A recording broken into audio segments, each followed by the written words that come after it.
দরজায় আমার তো আসলে তারা আইন শৃঙ্খলার লোক বোঝার কোনো উপায় নেই। হ্যাঁ, এই যে ইউনিফর্ম ছাড়া বা ফিটনেসবিহীন কিছু মানুষ এসে যখন দরজা ধাকাচ্ছে এবং আমি যখন প্রশ্ন করি আপনারা কে, কেন এসছেন, একটা আইনের লোক তো বলবে যে আপু আপনার বিরুদ্ধে এই অভিযোগ আছে, এই কারণে এসেছি, আপনি কথা বলেন। না, তারা আমাকে বলছে তারা আদমশুমারির মানুষ হওয়ার অ্যাক্টিং করছে, বলছে আমরা বার্থ সার্টিফিকেট নিয়ে কথা বলবো।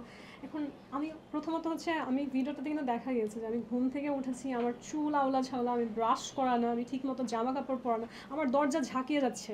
অনেকের কাছে মনে হতে পারে আপনি জামা পরে আসেননি কেন। ওই পরিস্থিতিতে কিন্তু আসলে আমার মাথা কাজ করছে না। হ্যাঁ, কারণ তারা যে কোনো সময় ঢুকে যেতে পারে। আমি জিজ্ঞেস করছি যে কেন এসেছেন, তারা বলছে যে আদমশুমারির লোক, বার্থ সার্টিফিকেট নিয়ে কথা বলি। আমি বলছি আপনারা পরে আসেন, আমি প্রস্তুত হই।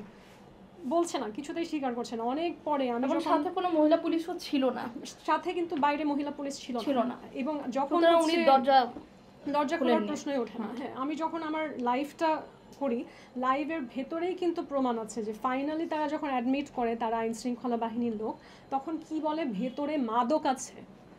আপনার বাসায় কোনো মানুষ এসে যদি বলে যে আপনার বাসায় মাদক আছে, আপনি কি ভয় পাবেন না? এটাই তো স্বাভাবিক। আমার বাসায় তো মাদক নেই।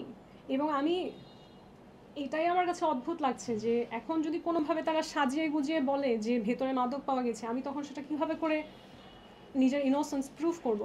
সেই কারণেই কিন্তু আমার লাইফটা করা, যে একটা প্রমাণ থাকে। অপ্রস্তুত হিসেবে লাইফটা করেছেন। হ্যাঁ, এবং সেই লাইফটার করার সাথে সাথে যখন সে ঢোকে, লোকরা ভেতরে দরজা ভেঙে তারা দেখে যে আমার কমন রুমটায় ক্যামেরা দেওয়া আছে।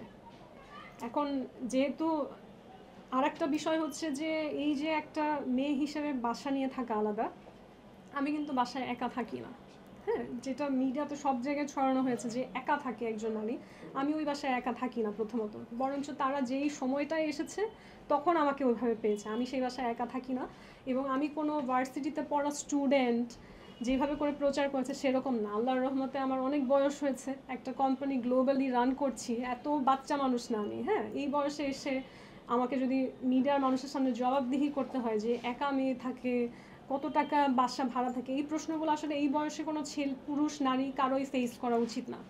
এবং আমাদের সমাজে পুরুষকে নিয়ে একটা কথা বলে যে মহিলাদেরকে বয়স, পুরুষদেরকে তার আয়ের উৎস, কত টাকা আয়, এগুলো কখনো জিজ্ঞেস করতে হয় না। তারপরেও যেহেতু আমাকে জিজ্ঞেস করা হয়, আমি ক্লিয়ারলি মিডিয়ার সামনে বলে দিতে চাই যে আমি একটা অনেস্ট সোর্সে আর্ন করি। আমি লিডারশিপ ট্রেনার, আমি একটা অর্গানাইজেশন রান করি মিস বাংলাদেশ নামে। এর বাইরেও হচ্ছে ঘোস্ট রাইটিং, কন্টেন্ট রাইটিং। বাংলাদেশের অনেক বড় বড় মিনিস্টার, অনেক ফরেন যারা আছে দেশের বাইরে, এবং এমনও মানুষ আছে যারা প্রেসিডেন্সিয়াল ইলেকশন করেছে দেশের বাইরে, সেই মানুষদের হয়েও আমি লিখেছি। তার মানে কি, আমার যে লেখাটা রাজনৈতিক ক্ষেত্রে হোক, ডিপ্লোম্যাসি ক্ষেত্রে হোক, আমি লিখে দিচ্ছি, আমি মস্তিষ্ক, ওই পার্সনটা নিজের নাম দিয়ে সেটা পাবলিশ করছে বা নিজে সেটা দেখে দেখে মঞ্চে পড়ছে। তাহলে এতটুকু তো আসলে মস্তিষ্কের সেই জায়গাটা আমার আছে যে আমি এই কাজটা করছি এতদিন ধরে। এবং এখান থেকে খুবই সীমিত আয় আমার। এই আয় দিয়ে আমার আসলে ব্যয়ের কোনো জায়গা নেই সত্যি যেটা।